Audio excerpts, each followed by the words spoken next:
Një student shpiku një makinë me materiale të mbeturinave. Ky djalosh që shihni këtu quhet Emanuel Mansarai, është nga Sierra Leone. Ai ka shpikur një makinë të cilën e krijoi veç me duart e tij, pra pa ndihmën e askujt dhe për më tepër pa asnjë qindark. Një makinë që ushqehet me panele diellor, por për ta ndërtuar atë ai përdori vetëm materiale mbeturinash të gjetura nëpër zonën ku banon, pra në Sierra Leone, që është tepër e vështirë. Pasi e përfundoi, e quajti Imagination Car, pra makina imagjinate, sepse Emanuel është një student dhe ëndra e tij ishte të kishte një makinë, edhe sikur e vjetër, por ja që ai ëndrën e bëri realitet, për më tepër diçka që e ndërtoi me duart e tij. Makina Imagination Car e ka emisionin zero, pra nuk shpërdoron karburant dhe nuk shliron asnjë lloj gazi, sepse nuk është me djegje.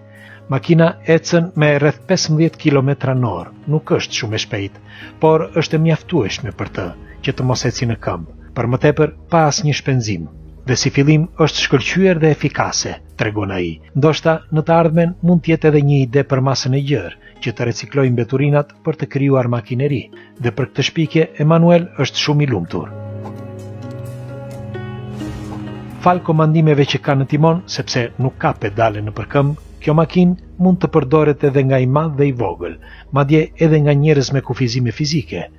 Normal që makina të tilla janë shpikur me kohë. Për shembull, makina e parë me panele diellor u krijua nga inxhinieri amerikan William Gobb në vitin 1950.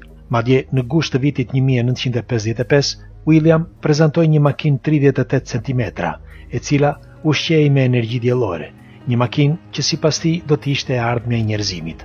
Megjithatë, studenti afrikan e krijoi makinën e tij pa asnjë qindark dhe veç me mbeturina, pra një ide brillante që mund të nxjisë shkencën dhe qeveritë që mjetet e së ardhmes të mund të prodhohen me reciklimin e materialeve.